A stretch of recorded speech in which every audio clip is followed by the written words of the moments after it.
بسم اللہ الرحمن الرحیم الحمد للہ وکفا والصلاة والسلام علی رسولہ محمد المصطفیٰ وعلی اولیائہ العظماء وعلی اصحابہ الکرماء وعلی آلہ الشرفاء اما بعد قال اللہ تعالی ما آتاکم الرسول فخذوه وما نهاکم عنہ فانتہوا صدق اللہ مولانا العظیم مولاي صل وسلم دائما ابدا علی حبیبک خیر الخلق کلہم یا اکرم الخلق ما لی الوذ بہ سواک عند حلول الحادث العممی مولاي صل وسلم دائما ابدا علی حبیبک خیر الخلق کلہم۔ تیسرے جمعۃ المبارک سے ہماری گفتگو کا موضوع اور عنوان رحمت عالم صلی اللہ تعالیٰ علیہ وسلم کی گفتگو ہے۔ حضور جو باتیں فرماتے تھے، حضور جو نصیحتیں فرماتے تھے اور امت کو ذہنی اور قلبی اعتبار سے پاکی عطا فرماتے تھے، اس کا خوبصورت انداز کیا تھا، اور جو لوگ حضور کی باتیں سنتے تھے وہ ان باتوں کو کتنی اہمیت دیتے تھے، ان باتوں کو سن کر وہ کتنا ناز اور فخر کیا کرتے تھے۔ حضور کی باتیں سن کر وہ یہ سمجھتے تھے کہ ہمیں کونین کے خزانے ہاتھ آ گئے ہیں۔ حضرت ابو ذر غفاری رضی اللہ تعالیٰ عنہ حضور علیہ الصلاۃ والسلام کی احادیث اور حضور کی باتیں جب دوسروں کو سنانے لگتے تو جو بات حضور سے خود سنی ہوتی وہ صرف یہ نہیں کہتے تھے کہ اللہ کے رسول نے یہ فرمایا، کام تو اس سے بھی چل جاتا ہے، وہ کہتے تھے سمیعت بِأُذُنَیَّ، میرے دونوں کانوں نے حضور کی یہ بات سنی۔ فخر کرتے تھے اور ناز کرتے تھے کہ میں کتنا خوش نصیب ہوں، اور میں کتنا خوش قسمت ہوں، اور میں کتنا سعادت مند ہوں کہ میرے کانوں کو یہ سعادت اور شرافت ملی ہے کہ براہ راست رسول اللہ کے بول ان کانوں کے ساتھ ٹکرائے ہیں۔ وہ میں نے عرض کیا تھا ان کے بول بہاروں جیسے، ان کے بول بہاروں جیسے، اور ان کے اصحاب ستاروں جیسے۔ تو یہ ان ستاروں کا ہی کمال ہے، اور ان ستاروں کا ہی یہ ذوق شوق کا حال ہے کہ رحمت عالم صلی اللہ تعالیٰ علیہ وآلہ وسلم کی زبان در افشاں سے جو جملے، جو الفاظ اور جو کلمات انہیں سننے کو ملتے، یقیناً ان کے سینے ٹھنڈے ہو جایا کرتے تھے، ان کی روحوں کو تازگی اور ان کی روحوں کو اللہ کا عرفان اور ان کی روحوں کو اللہ کی معرفت کی چاندنی نصیب ہوا کرتی تھی۔ ہم تو صرف شربت ہی روح افزا پیتے ہیں، یعنی روح کی طاقت بڑھانے والا روح افزا، لیکن ان ستاروں جیسے اصحاب کو اللہ نے یہ عزت و کرامت عطا کی ہے کہ وہ حضور کے بولوں کے صدقے اور حضور کی مبارک زبان سے نکلے ہوئے لفظوں کے حوالے سے اپنی روحوں کو اتنی چاندنی فراہم کرتے تھے کہ وہ جب سر جھکاتے تھے اللہ کا دیدار کر لیتے تھے۔ اس لیے کہتے ہیں سمیتو بِأُذُنَیَّ، مجھے اپنے کانوں پہ ناز ہے، مجھے اپنے کانوں پر فخر ہے کہ ان کانوں نے اللہ کے محبوب کے بول سن رکھے ہیں۔ میں نے کسی موقع پہ آپ کو سنایا تھا کہ سیالکوٹ کے علاقہ میں ایک نیک آدمی سے ملنے گیا، بہت خوبصورت گفتگو ہوئی، وہ ساری میں نے اپنی ڈائری میں نوٹ کی ہوئی ہے۔ تو ان خوبصورت باتوں میں سے ایک بات انہوں نے یہ سنائی کہ ایک شخص تھا جو دعا کرتے ہوئے یہ کہہ رہا تھا، اے اللہ میری آنکھوں کے صدقے مجھ پر رحم فرما، میری آنکھوں کے صدقے میری یہ مشکل حل فرما، میری آنکھوں کے صدقے میری یہ مصیبت دور فرما، میری آنکھوں کے صدقے میرے رزق میں اضافہ فرما، میری آنکھوں کے صدقے میرے قرضے دور فرما، میری آنکھوں کے صدقے مجھے اولاد عطا فرما، وغیرہ وغیرہ۔ لوگ دعا کرتے ہوئے کعبہ کا واسطہ دیتے ہیں، گنبد خضرا کا وسیلہ پیش کرتے ہیں، اللہ کی رحمتوں کا حوالہ دیتے ہیں، رسول اللہ کی عنایتوں، شفقتوں اور مہربانیوں کا واسطہ پیش کرتے ہیں، اور وہ اپنی آنکھوں کا واسطہ جب دعا سے فارغ ہوا، پاس بیٹھے کسی شخص سے رہا نہ گیا، اس نے پوچھا تیری آنکھوں میں کیا رکھا ہے کہ اللہ کے دربار میں ان کو واسطے اور وسیلے کے طور پہ پیش کر رہا ہے؟ اس نے کہا آنکھوں میں اور کچھ نہیں رکھا، ان آنکھوں نے کچھ چہرے دیکھ رکھے ہیں، جن چہروں کی خالق کائنات کو بڑی ہی لاج ہے۔ ان چہرے والوں نے اپنے رب کو اتنا خوش رکھا، اپنے رب کو اتنا راضی کیا، اور اپنے رب کی محبت و معرفت کے سمندر اس قدر پیے کہ وہ بظاہر دنیا میں موجود نہیں ہے، لیکن ان کا حوالہ اور ان کا واسطہ ہی رب کی رحمت کو کھینچنے کے لیے کافی ہو جایا کرتا ہے۔ تو میں کس کس کا نام لوں؟ ایک ایک کا نام لینے کی بجائے میں کہہ رہا ہوں مالک کائنات تجھے پیر سیال کا واسطہ ہے، مالک کائنات تجھے شیخ بغداد کا واسطہ ہے، مالک کائنات تجھے حضرت شہاب الدین سہروردی کا واسطہ ہے۔ یعنی جن جن چہروں کو میں نے دیکھا تھا ان کا نام لینے کی بجائے اپنی آنکھوں کو بطور وسیلہ پیش کر کے عرض کر رہا ہوں کہ ان آنکھوں نے تیرے محبوب بندوں کو جو دیکھا تھا ان سارے محبوبوں کا واسطہ ہے۔ تو یہ ایک خوش قسمتی ہوتی ہے، خوش بختی ہوتی ہے کہ بندے کو اپنے زمانے میں کوئی ایسا بندہ مل جائے، ایسا مرد مل جائے جس سے بولنا بھی بندہ عزت سمجھے، جس کو دیکھنا بھی بندہ سعادت سمجھے، اور جس کی مجلس میں بیٹھنا بھی بندہ دونوں جہان کی عزتیں اور مرتبے سمجھے۔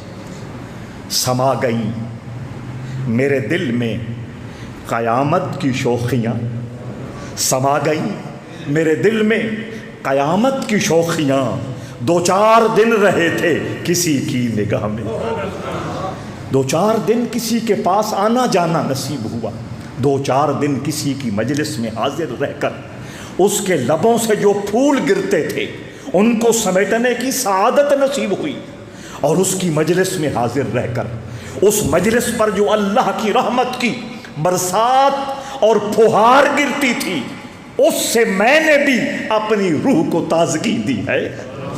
تو زندگی کے وہی لمحے، زندگی کی وہی گھڑیاں اور زندگی کے وہی دن کہلاتے ہیں، لمحے کہلاتے ہیں، گھڑیاں کہلاتی ہیں، اور وقت وہی وقت کہلاتا ہے جو محبوب کے قدموں میں گزر گیا ہے۔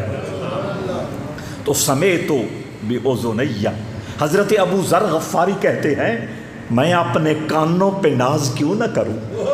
14ویں صدی میں ایک اللہ کے دوست کی مجلس میں حاضر ہو کر، اس کی زیارت کر کے، اس کے لبوں سے نکلنے والے لفظ سن کر بندے کا قد اتنا اونچا ہو جاتا ہے کہ وہ یہ سمجھتا ہے میں کھڑا زمین پہ ہوں لیکن میرا سر اللہ کے عرش سے ٹکرا رہا ہے۔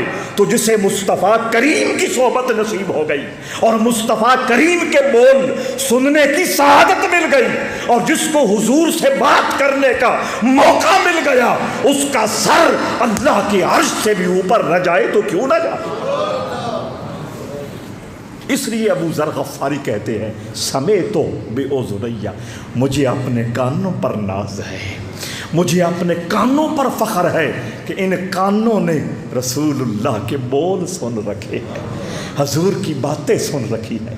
حضرات ذی وقار، وہ 80-90 سال پہلے ہندوستان کا ایک مشہور شاعر گزرا ہے جس کا تخلص ذوق تھا۔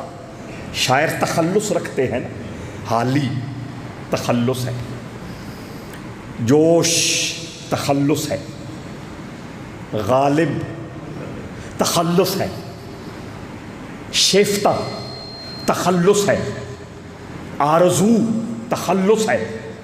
تو اسی طرح ایک شاعر جس کا تخلص ذوق تھا، اسے اپنی باتوں پر، اسے اپنے لفظوں پر اور اسے اپنی شاعری پر بڑا گھمنڈ اور ناز تھا۔ شعر بھی واقعی اس کے بڑے ہی لاجواب ہیں۔ وہ اکثر اپنے ملنے والوں سے یہ کہتے تھا آنے والی صدیاں کیا تم پہ ناز کریں گی اے لوگو، آنے والی صدیاں تم پہ ناز کریں گی اے لوگو، آنے والی صدیاں تم پہ ناز کریں گی اے لوگو، تم نے ذوق کو دیکھا، تم نے ذوق سے باتیں کی ہیں، تم نے ذوق کو دیکھا، تم نے ذوق سے باتیں کی ہے۔ ایک آزمائش ہے، ایک امتحان ہے، ایک بہت بڑا مشکل معاملہ ہے۔ جس نے اپنے زمانے میں کسی ذوق کو دیکھ لیا، اس کی اگلی ساری زندگی آزمائش میں ہی گزرتی ہے، کیونکہ اس کے سامنے ایک معیار آ جاتا ہے۔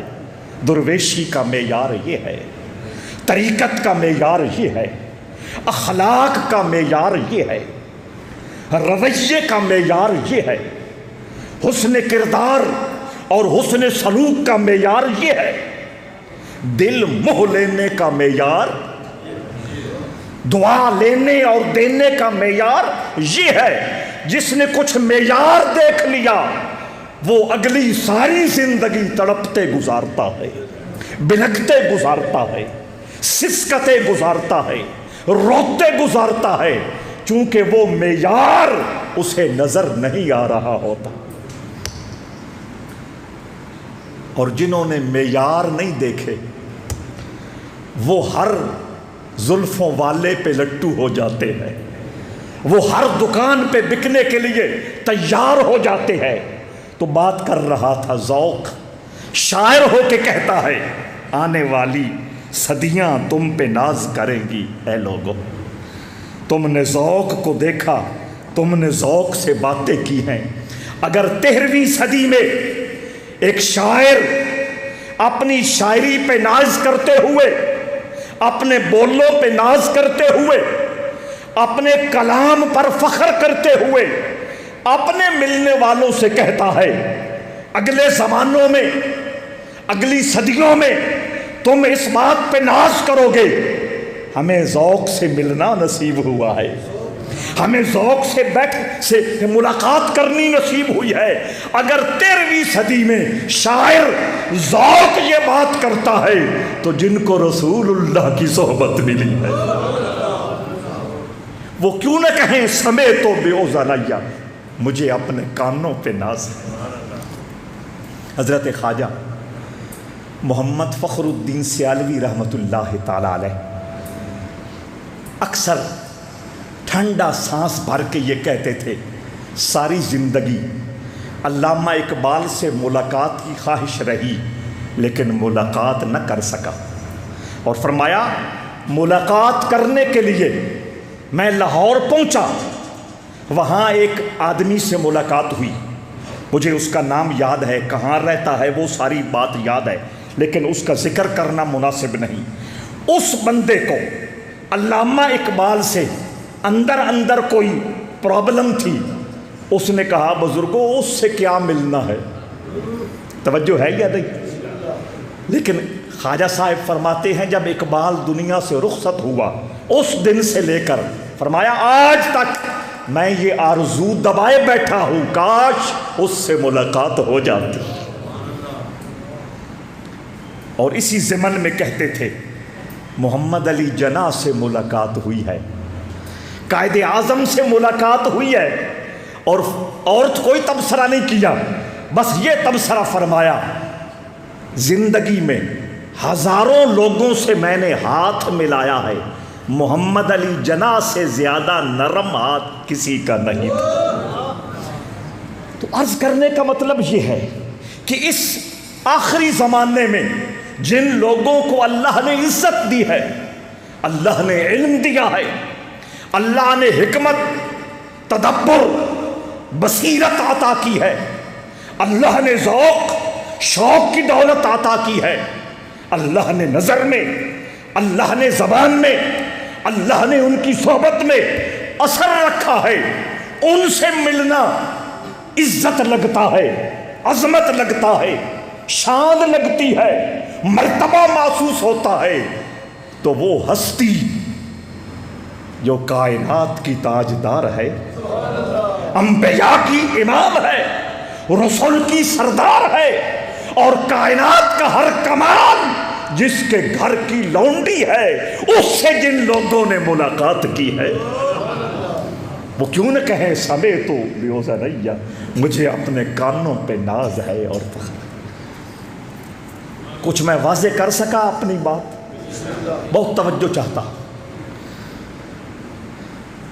آخری صحابی جو اس دنیا سے رخصت ہوئے طفیل بن عمر،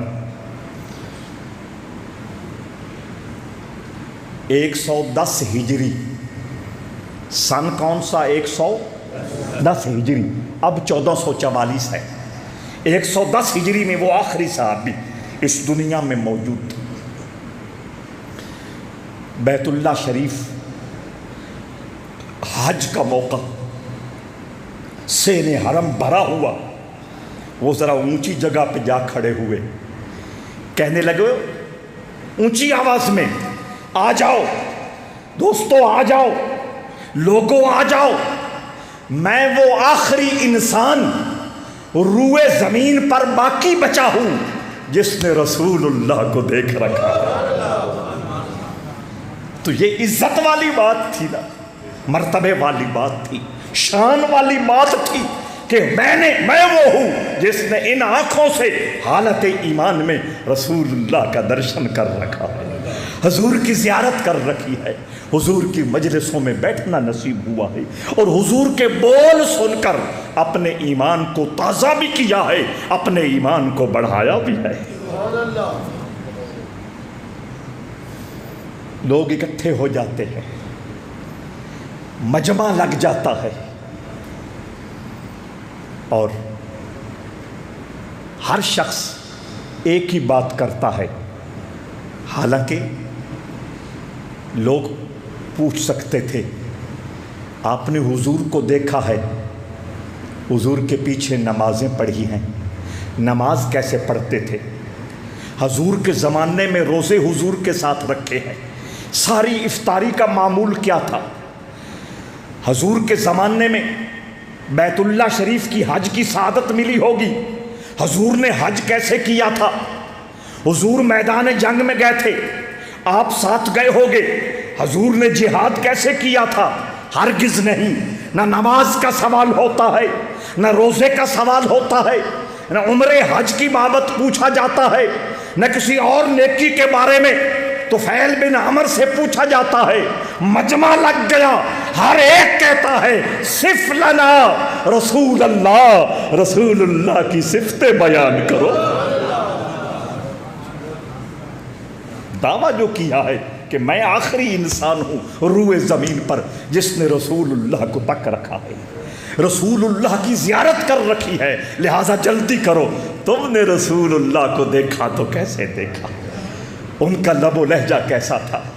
ان کا انداز دل ربائی کیسا تھا؟ ان کی مسکراہٹوں کا اسلوب کیسا تھا؟ ان کے ماتھے اور جبین مبارک کی چمک کیسی تھی؟ ان کی آنکھوں میں نور کی لذت اور نور کی جو حلاوت تھی، اس کا مقام کیا تھا؟ صف لنا رسول اللہ، رسول پاک کی باتیں سنا، رسول پاک کی نعت سنا، رسول پاک کی تعریف سنا۔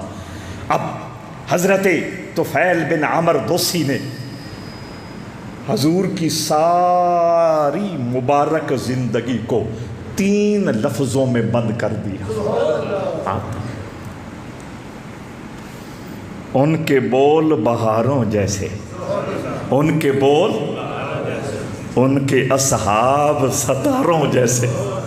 اب پتہ چلے گا، ہر بندہ کہتا ہے حضور کی نعت سنا، حضور کی شان بیان کر، حضور کی تعریف و توصیف کر، حضور کی عظمت و رفعت کے باب کھول۔ اس طرح تو سالوں لگ جاتے۔ حضرت طفیل بن عمر دوسی نے رسول کریم کی بارگاہ سے جو علم کا فیضان لوٹا تھا، آج اس کے اظہار کا مرحلہ آ گیا، آج اس کو آگے بیان کرنے کا معاملہ پیش آ گیا۔ 3 لفظوں میں حضور کی تعریف کر دی، حضور کی توصیف بیان کر دی، حضور کی شان بیان کر دی۔ حضرت طفیل بن عمر دوسی کہتے ہیں تم مجھ سے حضور کی شان پوچھ رہے ہو، حضور کی تعریف پوچھ رہے ہو، تو سنو، کان ابیض ملیحن مقصدا، کان ابیض ملیحن مقصدا۔ 3 لفظوں میں حضور کے حسن و جمال کو بھی بیان کر دیا، حضور کی سیرت بھی بیان کر دی۔ وہ تو یہی چاہتے تھے کہ حضور کی تعریف پتہ چلے۔ کان ابیض ملیحن مقصدا۔ تم حضور کی تعریف مجھ سے سننا چاہتے ہو تو سنو، حضور بہت زیادہ سفید تھے۔ ابیض اس میں تفضیل ہے نا، بہت زیادہ سفید تھے، بہت زیادہ سفیدی بھی بعض اوقات دیکھنے والوں کے لیے امتحان بن جاتا ہے یا نہیں؟ بے شک سفید رنگت خوبصورتی کا نشان ہے، حسن و جمال کا استعارہ ہے، لیکن بہت زیادہ سفیدی بھی آزمائش بن جاتی ہے۔ حضرت طفیل بن عمر دوسی نے فوراً اس سوال اور اس خیال کا جواب دیتے ہوئے کہا، ملیحن، وہ سفیدی ایسی تھی جو ان کے چہرے کو تکتا ہی رہ جاتا۔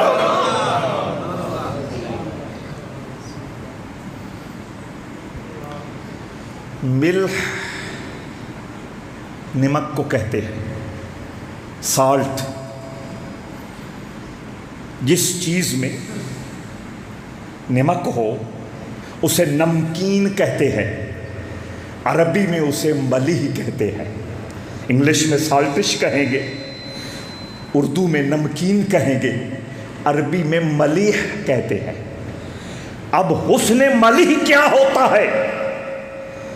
سفیدی بھی ہو، گلابی کلر بھی ہو، ہونٹوں کی سرخی بھی ہو، بالوں کی سیاہی بھی ہو، چہرے کی چمک بھی ہو، اور اس حسن و جمال کے اندر اللہ نے ایک ایسا نمکین اثر رکھا ہو جس کی نظر پڑ جائے پھر ہٹنے کا نام نہ لے۔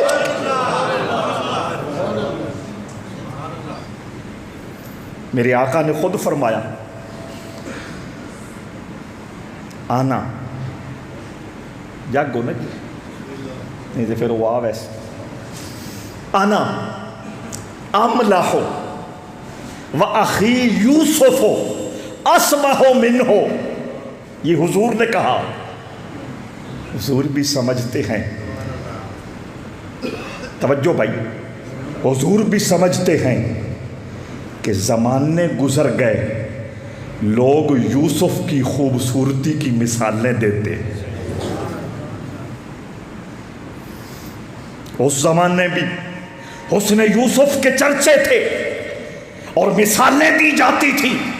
اللہ کے حبیب نے فرمایا وہ حسن اپنی جگہ، وہ جمال اپنی جگہ، وہ خوبصورتی اپنی جگہ، وہ چہرے کی رعنائی اپنی جگہ، وہ چہرے کی دل ربائی اپنی جگہ، لیکن مجھ سے ونڈ چھوڑو۔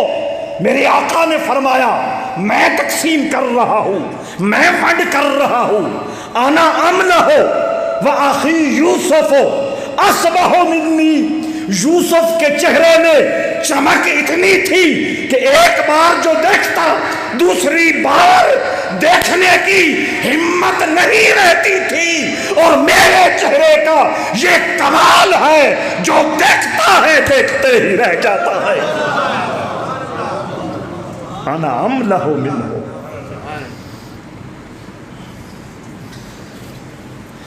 اللہم صلی علی محمد وعلی آل محمد وبارک وسلم۔ تو حضرت طفیل بن عمر دوسی نے فوراً کہا اب جدو، بڑے چٹے تھے، بڑے سونے سفید تھے، تو ذہنوں میں آ سکتا تھا پھر اس سفیدی کی تاب کون لا سکتا؟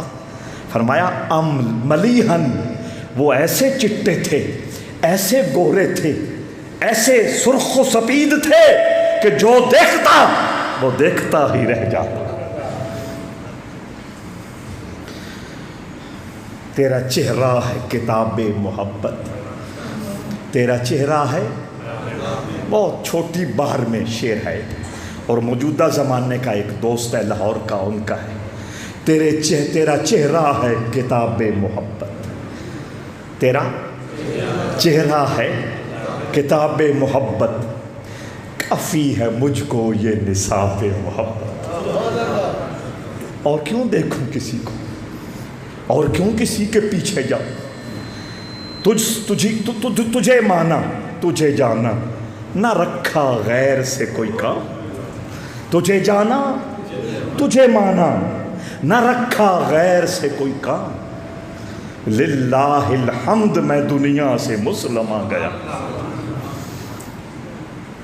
دروازے دروازے پہ جاننے والا، گلی گلی میں پھرنے والا، ہر ایک کے پیچھے دوڑنے والا، کسی کے کھاتے میں نہیں رہتا۔ تجھے جانا، تجھے مانا، نہ رکھا غیر سے کوئی کام۔ للہ الحمد، میں دنیا سے مسلمہ گیا۔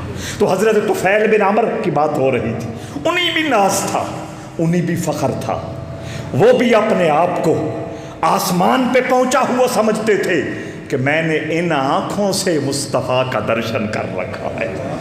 جو لوگ اکٹھے ہو گئے، زیارت کی ہے نا، درشن کیا ہے نا، ان کی مجلس میں گئے ہیں نا، ان کی باتیں سنی ہے نا، تو ہمیں بتاؤ مصطفیٰ کیسے تھے؟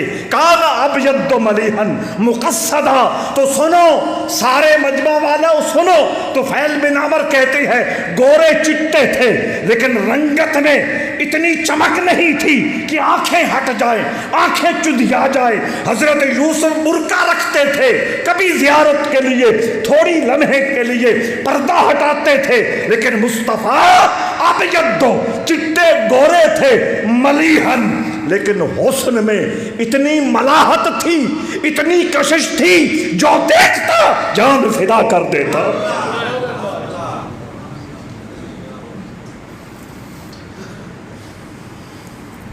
مقصدہ، چونکہ میں نے حضور کی حدیث 3 بیان کرنی ہے، ہر مرتبہ میں کوشش کرتا ہوں موضوع ختم ہو جائے جس موضوع پہ ہم بات کر رہے ہیں، لیکن بات طویل ہو جاتی ہے، میں آگے جا رہا ہوں ورنہ اور یہاں رکتا اور حضور کی حسن ملی کی باتیں کرتے.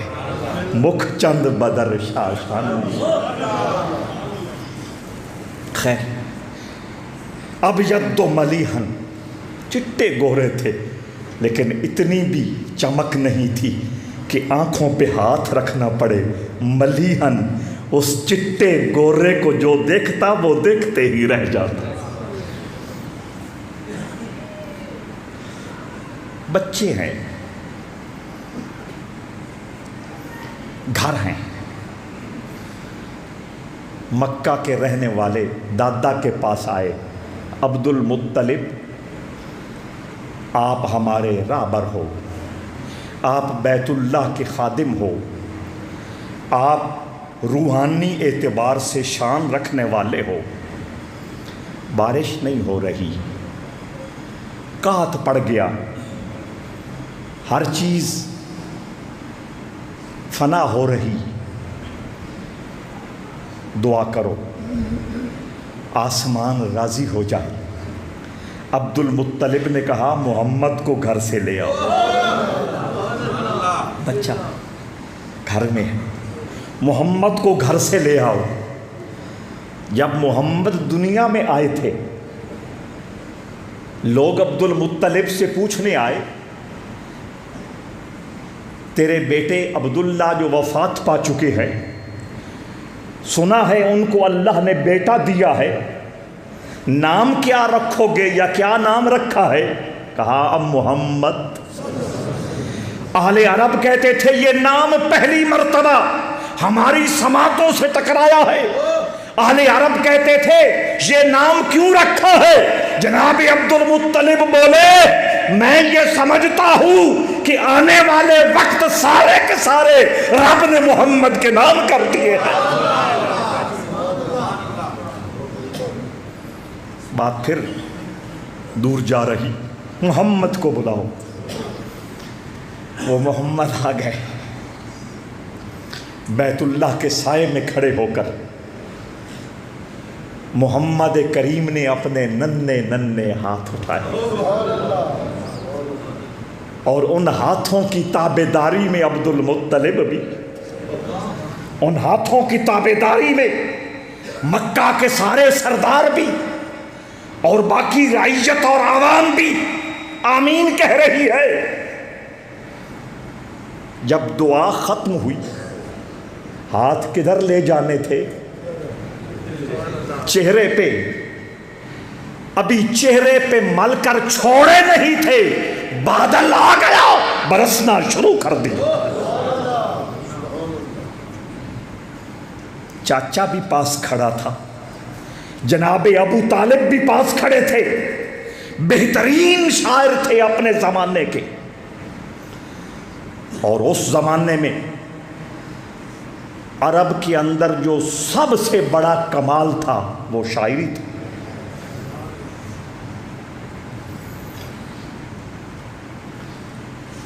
تھوڑا جہا اس سے گل کر لواں، چلو حدیث پاک پھر اگلے واری سے. ہر سال حج کے موقع پر میلہ لگتا تھا. اس میلے کا نام عکاظ تھا، عین کاف الف زوئے. جب حج کے موسم شروع ہوتا تو وہ میلے کی تیاری شروع ہو جاتی. اسی تا بڑے کمزور ہاں. ترے دیہڑے والے عرس دوں تے کیتے، پھر دوں والے نے ایک تے کر لیا. سمجھ آؤندی تک انج اجے بھی ترکڑے بندے ہیں. میں پچھلے ہفتے ٹیکسلے گیا تے اتھے کو بزرگ ہاں، انہاں دے نال ملاقات ہوئی. انہاں دسیا بھائی 8 دیہڑے ساڈا اور سرانا. میں کہ تہاڈی ہمت نوں سلام، اسی تے ایک دیہڑے بھی نہ پڑھ دے، تسی 8 دیہڑے. خیر، تو عکاظ میلہ جو ہے وہ بھی مہینوں چلتا رہتا تھا. اور سنیں، جہاں اس میلے میں کھیل کود تفریح کا سامان ہوتا تھا، جہاں اس میلے میں خرید و فروخت کا نظام ہوتا تھا، یمن، اردن، Bahrain, Qatar, Dubai, Abu Dhabi, Ajman, Sharjah, جتنی وہ عرب آج ممالک ہیں اس سارے خطے سے، پھر ایران تک لوگ اپنا مال لاتے اور عربوں سے مال خرید کر اپنے ممالک میں جاتے. جہاں یہ سب اس میلے میں ہوتا تھا وہاں ایک بہت بڑا بنیادی کام اس میلے میں یہ بھی ہوتا تھا کہ پوری عرب خطے سے جو چوٹی کے شاعر تھے وہ اپنا کلام لکھ کر وہاں آ کے سنایا کرتے تھے. آپ استاد ہیں، آپ ان باتوں کو اچھی طرح سمجھ رہے ہوں گے. باقاعدہ سٹیج لگتا تھا، اور حیرت کی بات یہ ہے، توجہ چاہوں گا، آج بھی سٹیج یہ سسٹم اسی تو میں دسیا نا کہ اسی کوئی شے نہ اسی کوئی گیٹ اپ نہ بنا سکتے، پگڑا، رومال، وہ کھونڈا شونڈا، ورنہ وہ سارے لوازمات ہیں یا نہیں. یہ سارا سسٹم جو ہے خطابت کا یہ اس زمانے سے جاری ہے.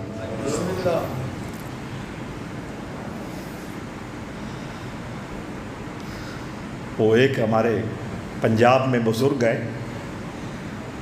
3 گھنٹے ان کی پگڑی کی تیاری پہ لگتے. خدا کرے وہ کھلے نہیں، گاڑی میں ان کو بیٹھنا پڑے، 2 خلیفے دوڑ کے جاتے ہیں، پہلے وہ اتارتے ہیں، وہ گاڑی میں بیٹھتے ہیں، پھر اوپر رکھتے ہیں. لائیو ہے، میں کوئی کہانی نہیں سنا رہا، ہزاروں لوگوں نے یہ منظر دیکھ رکھے. خیر، تو اوکاز کے میلے میں پورے عرب سے شاعر آتے اور ایک مخصوص مقام ہوتا اور وہ شاعر اپنی شاعری سناتے. اگلی بات توجہ،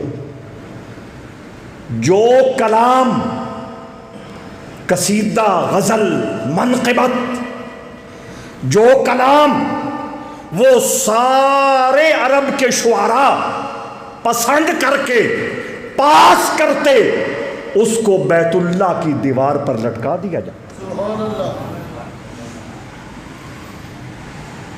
سمجھ آ رہی؟ اور اگلے سال تک وہ لٹکا ہوا کلام چیلنج کرتا رہتا، میرے جیسا کوئی کلام لکھ سکتا ہے تو لائے.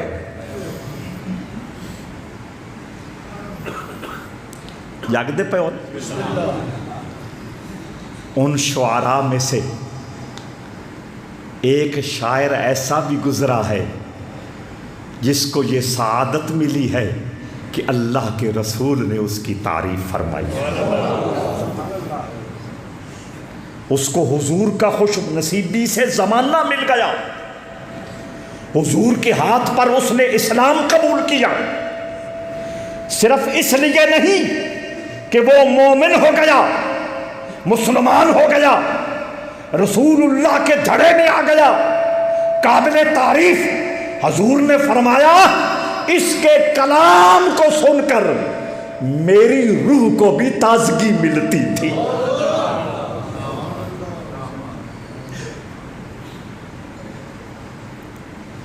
اگلی بات توجہ ہے، حضرت عمر کا زمانہ بھی اسے ملا. حضرت عمر نے ایک مرتبہ کہا تو قادر الکلام شاعر ہے، پوری دنیا نے تیری شاعری کو سلام کیا ہے، تیرے لکھے ہوئے شعر لمبے عرصے تک بیت اللہ کی دیواروں کے ساتھ لٹکتے رہے ہیں. اب بھی کچھ لکھا کر، اب بھی کچھ پڑھا کر، اب بھی کچھ سنایا کر. آنکھوں سے آنسو آ گئے، کہنے لگا مسلمانوں توجہ، وہ شاعر کہنے لگا جب سے سورہ بقرہ اور سورہ عمران اتری ہے مجھے شاعری بھول گئی ہے. تین میں تو قرآن دی ویلیو نہیں نا انہوں کو لو پوچھ. ان من البیان لسحرا، خود اللہ کہتا ہے قرآن میں جادو ہے، یہ سینوں کو قابو کرتا ہے، یہ دلوں کو تازگی دیتا ہے اور ایمان کی حلاوت و لذت عطا کرتا ہے۔ اور میں قرآن کے علاوہ سب کچھ سننے کو تیار ہوں۔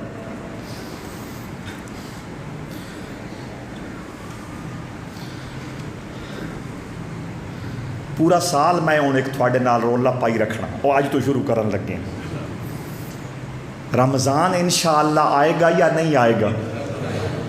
اگر ہماری زندگیوں میں رمضان آیا تو جمعے کے جو علاقے کے سننے والے دوست ہیں، میں ان کی خدمت میں عرض کروں گا جتنا ممکن ہو سکا آپ نے ہمت کر کے روزانہ تراویح میرے پاس پڑھنی ہے۔ ڈیرہ جات والوں کے لیے تو کوئی مشکل نہیں، غلام علی کے بزرگ، روشنے کے بزرگ ساری زندگی تراویحاں یہاں پڑھتے رہے۔ جب بالکل میں بچپن میں قرآن سناتا تھا وہ سارے بزرگ پیچھے ہوتے تھے۔ کوئی جسمانی کمزوری نہیں ہے، بس روح کی کمزوری ہے کہ وہ شوق ختم ہو گیا۔ تو خیر میں عرض یہ کر رہا تھا، اس عکاظ کے میلے میں عرب کے شاعر اکٹھے ہوتے اور وہ شاعری کرتے، حضور کے چچا ابو طالب بھی ٹاپ آف دی لسٹ ہوتے، بہترین شاعر تھے۔ جب اس ننھے بچے محمد نے چہرے پہ ہاتھ ملے، ابھی نیچے نہیں آئے تھے بادل آ گیا، جم کے برسا۔ ابو طالب کہنے لگے اب یدو یستسقى الغمام بوجهه سبال للیتامی وعصمۃ للارامل۔ بچہ محمد بچہ، آنے والے زمانوں میں کیا عزتیں ملنے والی، اس کا ایک لب و لہجہ سنو۔ چچا ابو طالب کہنے لگا، اتنا خوش ہوا، اتنی سینے میں ٹھنڈ پڑی کہ آج اللہ نے بچے کی اتنی لاج رکھی۔ جس دادے نے اس پہ ٹرسٹ کر کے اور اعتماد کر کے گھر سے باہر بلوایا تھا، اللہ نے کمال فرمایا، لاج رکھی۔ ابو طالب کہتے ہیں اب یدو وہ چٹا گورا، محمد بہت چٹا گورا، یستسقى الغمام بوجهه، اس کے چہرے، اس کے منہ کی لاج رکھتے ہوئے اللہ نے بادل برسا دیے۔ سمال للیتامی عصمۃ للارامل، فرمایا میں دیکھ رہا ہوں، میں دیکھ رہا ہوں، مستقبل پہ میری نظر ہے، فیوچر میری آنکھوں کے سامنے ہے، آنے والے زمانے کا معاملہ میں تک رہا ہوں۔ یہ صرف محمد ابن عبداللہ عرب کا بچہ نہیں ہے، سمال للیتامی وعصمۃ للارامل، پوری کائنات کے اندر جتنے یتیم ہوں گے اور جتنی بیوہ عورتیں ہوگی، اس کا وجود ان کے لیے سائبان بنے گا۔ بنا یا نہیں بنا؟ میرے آقا نے فرمایا جو میرے دربار میں داخل ہونا چاہتا ہے یتیم سے پیار کرنا شروع کر دے۔ کو سمجھ آئی یا نہیں آئی؟ کیا کروں؟ ان بولوں کی طرف ابھی نہیں میں پہنچ پا رہا۔ بڑے ہوئے، اعلان نبوت کیا 40 سال کی عمر میں، 10 سال اور مکہ میں گزارے، 50 سال کی عمر میں مدینہ ہجرت فرمائی، مسجد نبوی میں ممبر پہ جمعے والے دن بیٹھے ہیں، آنے والا آتا ہے، ہلاک ہو گئے، فنا ہو گئے، بارش نہیں ہو رہی، جانور مر رہے ہیں، انسان فوت ہو رہے ہیں، چارے کا تیلا نظر نہیں آتا، توجہ ہے یا نہیں؟ آقا نے وہیں ہاتھ اٹھا دیے، اور ابھی چہرے پہ ملے نہیں تھے، قریب گئے تھے، بادل سج گیا، پھر پھٹا، اور مسجد نبوی کا چھت جو لکڑیوں سے اور چھیلوں سے تیار کیا گیا تھا وہ ٹپکنے لگا۔ حضرت علی سامنے صف میں موجود تھے، توجہ، ساری بات چھوڑ کر علی کی طرف متوجہ ہوئے، فرمانے لگے علی آج اگر تیرا باپ ابو طالب یہاں موجود ہوتا، اب ید یستسقی الغمام بوجہہ، وہ چٹا گورا محمد بچہ جس کے چہرے کی برکت سے اللہ بادلوں کو برسانا سکھا دیتا ہے، وہ بچپن کی بات ذہن نشین تھی، آج پھر علی کو یاد کرا دی۔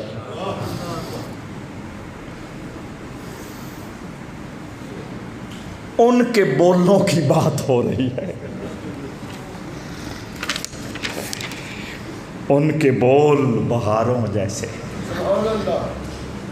اور ان کے اصحاب ستاروں جیسے۔ 3 بول عرض کرنے تھے، وقت اپنی حد کو پہنچ گیا، صرف ایک کا ترجمہ عرض کر دیتا ہوں تاکہ برکت نصیب رہے۔ 3 میں سے فرمایا وَلَا ظُلِمَ عَبْدٌ مَظْلَمَةً فَصَبَرَ عَلَيْهَا إِلَّا زَادَهُ اللَّهُ عِزًّا۔ حضور کے اس بول کی قیمت سمجھو، میرے آقا فرماتے ہیں جس بندے کے ساتھ کسی نے کوئی دھوکہ کیا، کوئی زیادتی کی، کوئی ظلم کیا، کوئی حق مارا، کوئی حق چھینا، زبان سے کیا، ہاتھ سے کیا، فیس بک کے ذریعے کیا، مال و دولت چھین کر یا فراڈ کر کے کسی کا نقصان پہنچایا، میرے آقا نے فرمایا جس کی ساتھ زیادتی ہوئی اس نے برداشت کیا، اس نے صبر سے کام لیا، آقا فرماتے ہیں مجھے اللہ کی کبریائی کی قسم اللہ اس کی عزت بڑھا دے گا۔ دنیا عزت گھٹانے کے چکر میں ہے، اور صبر کی برکت سے آقا فرماتے ہیں مجھے اللہ کی عظمتوں کی قسم اللہ اس کی عزت بڑھا دے گا۔ لہٰذا ان بولوں کی لاج رکھتے ہوئے آپ بھی اس طرف آ جائیے۔ اگر کوئی کچھ کہہ دیتا ہے، کوئی زیادتی کر لیتا ہے، کوئی ظلم کا دروازہ کھولتا ہے، واللہ عزیز ذو انتقام، اللہ سے بڑھ کر کوئی بہترین انتقام لینے والا نہیں ہے۔ ایصال ثواب۔